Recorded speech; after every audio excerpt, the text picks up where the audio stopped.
Assalamualaikum warahmatullahi wabarakatuh. Bismillah walhamdulillah wa ba'du. Sahabat santri, terkait dengan qodok puasa atau membayar fidyah puasa, adakah puasa yang bisa diganti dengan hanya membayar fidyah? Itu yang akan kita bahas. Nah, terkait dengan hal tersebut, tentu ini terkait atau berkaitan dengan orang-orang yang diperbolehkan tidak berpuasa. Satu, orang yang boleh tidak berpuasa tidak wajib qodok dan tidak wajib membayar fidyah, yaitu anak kecil dan orang gila, ya. Anak kecil dan orang gila yang memang gila menaun, itu dia tidak punya kewajiban berpuasa dan dia tidak wajib dibayarkan fidyah ataupun tidak wajib qodok. Yang kedua, orang yang tua renta yang memang sudah tidak mampu berpuasa, maka dia tidak wajib puasa, dia tidak wajib qodok, hanya dia dibayarkan fidyah sebagai pengganti dia puasa.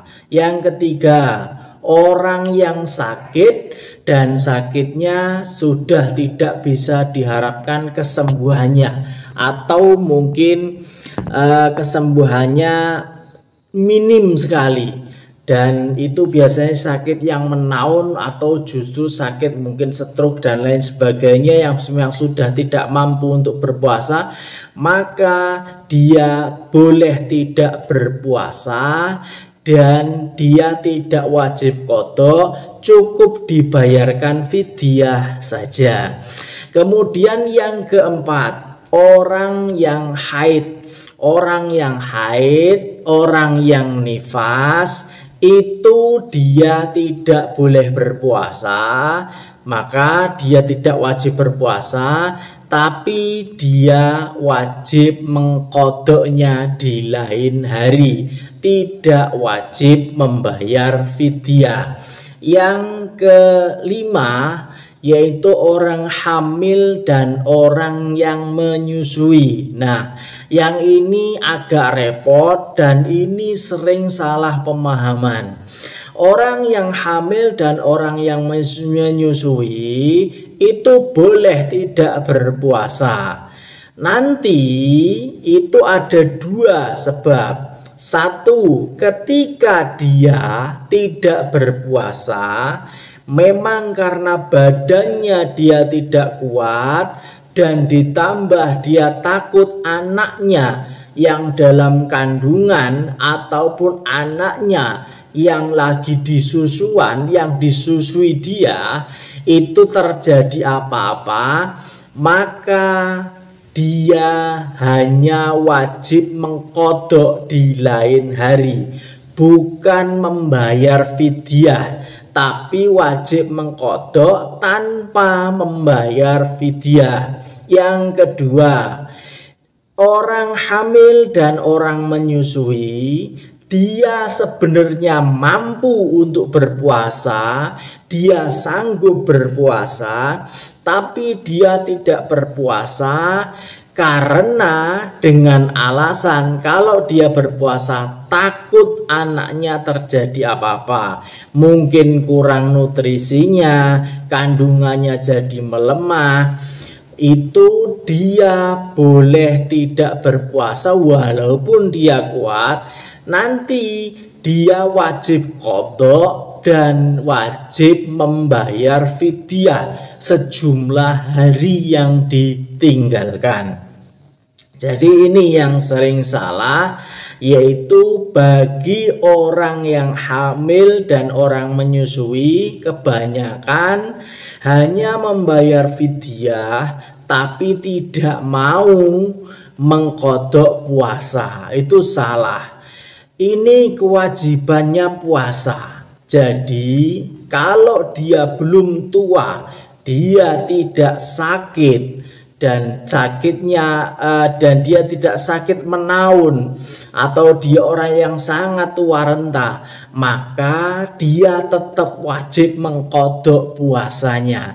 Demikian juga tetap seperti tadi, orang yang hamil dan menyusui itu satu tetap qadha puasa, dan yang kedua membayar fidyah jika dia itu kuat puasa, tidak puasanya karena dia khawatir anaknya kenapa, maka dia tetap wajib puasa, wajib mengqadha puasanya dan tidak wajib membayar fidyahnya. Itu ya.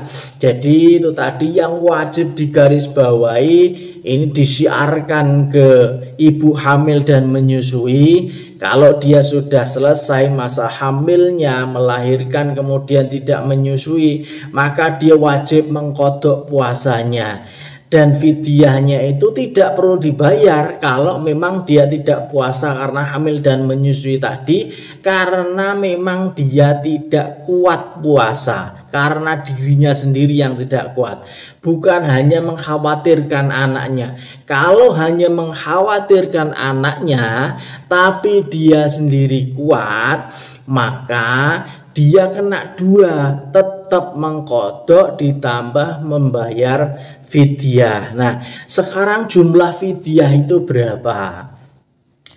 Jumlah fidyah itu 1 mud ya. 1 mud itu kalau dikalkulasikan itu sekitar 6 on sekian ya. Jadi 6 on sekian gram, mendekati 7 gram 7 ons. Jadi enaknya dibulatkan saja 7 on. Istilahnya kalau kiai saya, kalau guru-guru saya, kalau makan hanya nasi saja itu kan tidak enak, harus pakai lauk. Nah, kelebihannya itu untuk pengganti lauknya. Jadi 7 on kita berikan ke fakir miskin. Jadi itu adalah pembayaran fidyah. Demikian juga fidyahnya orang tua renta yang sudah tidak kuat puasa, dan juga fidyahnya orang yang sakit menahun atau orang yang sakit sudah tidak bisa diharapkan kesembuhan dari sakitnya, maka cukup dibayarkan fidyah saja sejumlah dalam 1 hari takaran 1 mud atau 6,7 sekian gram, atau dibulatkan saja yaitu 7 on ya. Jadi 6 on lebih sekian gram, jadi dibulatkan saja enak, itu sebagai pengganti lauknya, enaknya seperti itu. Kalau kurang justru malah kurang sah, tapi kalau kelebihan akan terhitung sedekah kita. Jadi lebih baik seperti itu. Terima kasih, mudah-mudahan bermanfaat. Assalamualaikum warahmatullahi wabarakatuh.